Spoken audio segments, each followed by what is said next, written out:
I think under the leadership of Barack Obama and Hillary Clinton, the generals have been reduced to rubble. They have been reduced to a point where it's embarrassing for our country.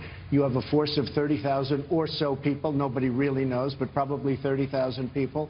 And I can just see the great, as an example, General George Patton spinning in his grave as ISIS we can't beat.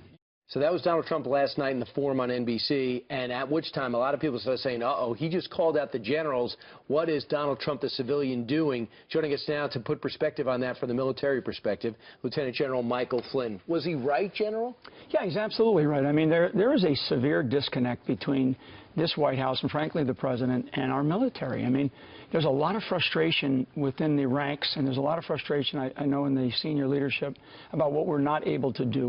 One of the things that we cannot ever, I mean, there's no enemy that's unbeatable. And what we have right now is we have over 4.5, 5 years of fighting ISIS now, as though there's some unbeatable enemy.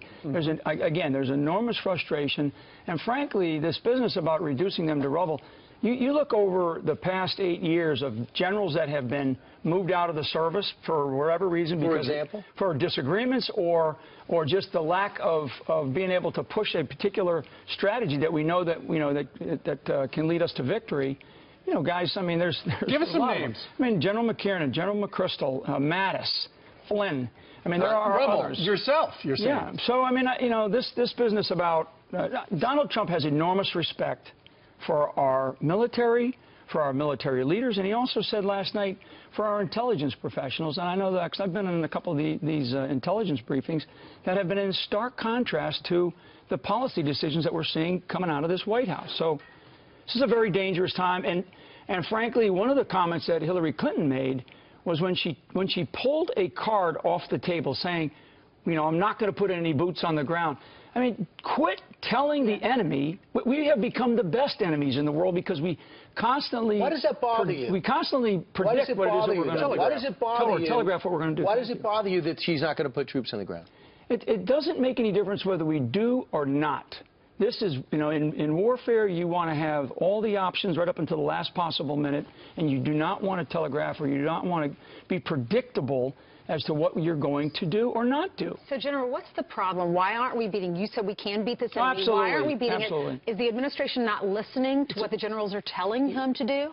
Yeah, it's a very narrow strategy, and frankly, the policy and the strategy that has been directed and approved by the White House is what we're executing right now, and it's taking forever. We are in this, we're in this sort of perpetual conflict, and we can't afford it. About 2 days ago, a report came out that showed that we have spent $6 trillion in the last 15 years in this war. I mean, it's just unbelievable. $6 trillion. That's coming out, and I think 2 days ago that number came out. It's unbelievable. We have got to stop this perpetual war that we are in.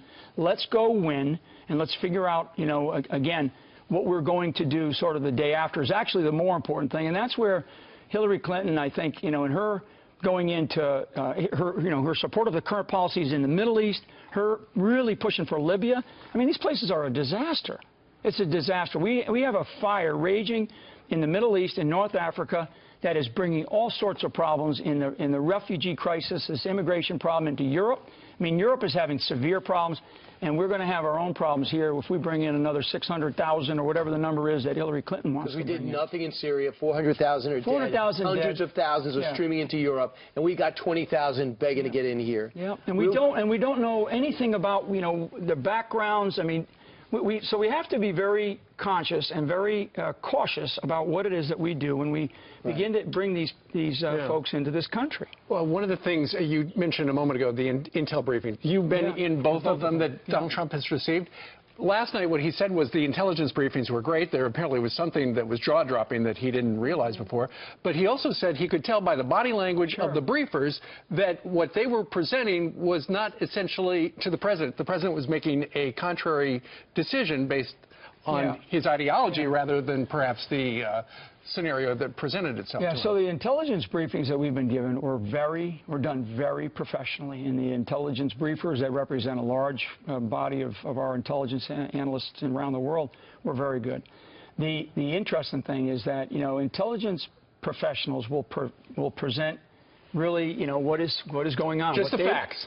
Exactly, sorry, just the facts. And what they believe is going on around the world. And the issues that we've touched on in both the first two intelligence briefings are very, very serious. And they really present the perils that the next president is going to deal with.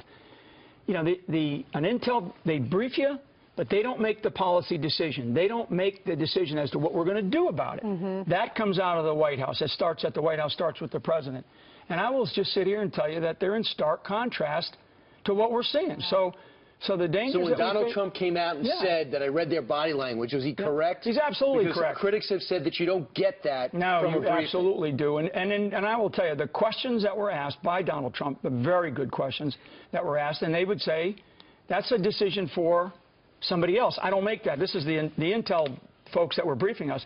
Those aren't decisions that we make. What we do is we present the facts. Well, it's all top secret information, what you're giving the two candidates. That's right. And you give them that information so that when they do take office, that they have a plan and they're prepared. Donald Trump, we heard that you were talking about Hillary said, we're not going to put troops on the ground. That's her strategy. Donald said, if I win, I don't want to broadcast to the enemy exactly what my plan is. Do you agree with that? Absolutely. Or do you think he should have... We have to stop being the best enemies in the world. We say everything we're going to do. I mean, the most recent one was just probably a month and a half ago, or maybe 2 months ago now, where the Secretary of Defense talked about we're going to send another, I think, 525 guys. And he actually sat in a briefing and said we're going to attack from this city and we're going to attack from this city when we go into Mosul. I mean, this is warfare. Right. This is not about, you know, a basketball game where you can walk away. This is about life and death decisions. Quit telegraphing what it is we are going to do on the battlefield. In general, a lot of people are saying, well, you guys are ignoring the facts. The facts on the ground is we're picking up land against ISIS. They're being forced out as ISIS. And in Iraq, Iraq is getting back their Ramadi, Fallujah, and soon Mosul. Is there a story inside that story? Yeah, I mean, you know, absolutely. And we don't have enough time to talk about it. Yesterday's town hall down in Philadelphia that Donald Trump spoke to, he talked about essentially 4 points, to go after them militarily, via cyber, financially. So he's talked about the oil and things like that. They're bringing in about $1 million to $2 million a day, ISIS is. And then I think, and I believe most importantly, is attack this ideology, just like we attacked communism, just like we went after Nazism. So we are not even allowed to describe this enemy the way that they actually are. So when somebody says, you know, who is it that you're facing? Hey, we're facing a radical Islamist enemy, and they have grown, they have expanded tremendously. And so is Iran. Iran is the one leading the charge to take back these Iraqi cities. Yeah, it's General, criminal. What did you think of Hillary Clinton's, there was no header on it? Yeah, unbelievable. I mean, you know, I thought the questions last night were very fair, very fair. And when you're explaining something like that, you're wrong. Is she wrong? Absolutely, is she lying? She's wrong. She is being about as dishonest as I can. I mean, like the one guy that asked the question last night in the first part of it, you know, like he said, hey, I would essentially be in jail. The Navy vet. I would be, the Navy vet is a great question. There was some great questions last night. I would be in jail for a tenth of what we're talking about here. So, you know, I mean, either we have laws or we don't have laws. Either we follow the policies and the guidelines and the rules that we have, or we don't.